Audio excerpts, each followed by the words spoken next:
આજના યુવાનો ખૂબ મહેનત કરે, ખૂબ સાહસ કરે, સફળ થાય તો માતા પિતા જો કે આ તો આરા છકી ગયા, કે વ્યસન બાજુ જતા રહે, ફેશન બાજુ જતા રહે, કોઈને ગણે નહીં. બીજી બાજુ કે જો થોડા નિષ્ફળ થાય તો ડિપ્રેસ થઈ જાય, સુસાઇડ સુધી પહોંચી જાય. તો એ સૌથી મોટી ચિંતા છે કે સફળતા અને નિષ્ફળતાનો સામનો કેવી રીતે કરવો આજના યુવાનોએ. આમાં સૌથી શ્રેષ્ઠ ઉપાય સત્સંગ છે. તમે ભગવાનને ભગવાનના સાધુની સાથે લાગેલા રહો અને કાયમ સારા સાધુની કથા સાંભળતા રહેશો તો તમે આ બધામાંથી 100% સુખપૂર્વક પાર ઉતરી જાઓ. સુખપૂર્વક. આપણને મોબાઈલ જ એટલો બધો ટાઈમ ખાઈ જાય છે એટલે આપણને સત્સંગ સાંભળવાનો બહુ ટાઈમ રહેતો. અને જુવાનિયામાં શું થઈ ગયું છે ત્યારે ખબર છે, દેખાદેખી બહુ થઈ ગઈ. એટલી બધી ફેશનય વધી ગઈ છે અને એટલું બધું આમ દેખાડી દેવાનું વધી ગયું છે. પહેલાં આપણે કાંઈ એવું હતું નહીં. સોણી પહેરતા બધા, માથે ફાળિયું બાંધતા બધી. અત્યારે તો ભાઈ મને તો સારું એમ થાય કે અમુક લોકો તો 25-25 હજારના ખાલી શર્ટ પહેરે છે, 5-5 લાખના બૂટ. એક ભાઈ કે હું સ્વામી કોઈ દાડો મેં 500 રૂપિયાનું 1000 રૂપિયાનું કપડું પહેર્યું નથી. હું કહું કેટલાનું પહેરો? તો કે 50,000 ઉપરની જ જોડી હોય. લે લાગતો હોય હાવ ખવરીએ જેવો. અમે જો આ 1500ની જોડી પહેરીએ છીએ, જો આમ તું લે. હવે હાલે કેટલી ખબર છે? આને એક હવા વરસ થઈ ગયું. લો આ કપડા તમને કાંઈ લાગે જૂના થઈ ગયા એવું? એટલે આ મને તો કાંઈ ખબર જ નથી પડતી. હમણાં આમ ફોટો પાડતા ને કહેશું કે વાળ લો હરકા કરી નાખું. મેં કે આ વાળ વગર ફોટો પાડીએ છીએ, આવાલો સાના મને.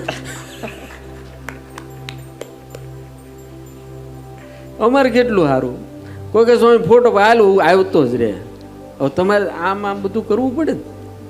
અમારે સીધો ટોકો કાંઈ કરવાનું જ નહીં આવતું. એટલે ભગવાન નકરું સુખ જ આપ્યું છે આવરું. લ્યો ઇન્સર્ટ કરવું તો ઇન્સર્ટ અમારે બધું આમ આટલું બધું સીધું કામ હોય તો આવું અઘરું હું લેવાનું કરવાનું યાર. તમને આમ લાગતું નથી અમારે સારું છે? હે પણ આ તમે જેટલા બેઠા અમારે 90% ને ઘરવાળી રજા આપી દેવો.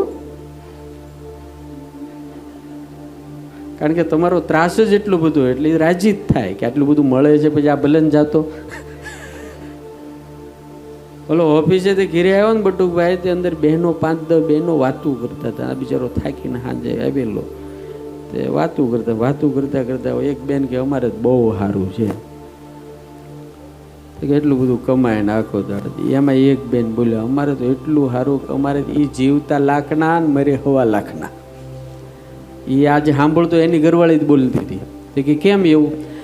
કે એને હમણાં છે ને 50 લાખનો વીમો ઉતાર્યો છે એટલે મરી જાય તો અમારે કાંઈ ચિંતા છે નહીં. તો ઓલાને વૈરાગ તો થયો જ નહીં.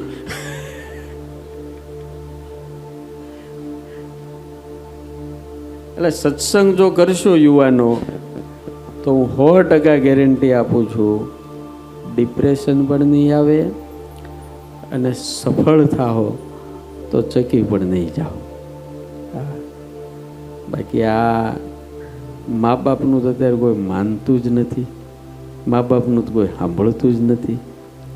અને જેટલા છોકરા મા બાપનું કે વડીલોનું સાંભળતા નથી એ બધાએ ધંધામાં કે ગમે ત્યાં મોટા ગોટાળા કર્યા છે અને પછી ભોગવવાનું એના બાપાને આવ્યું.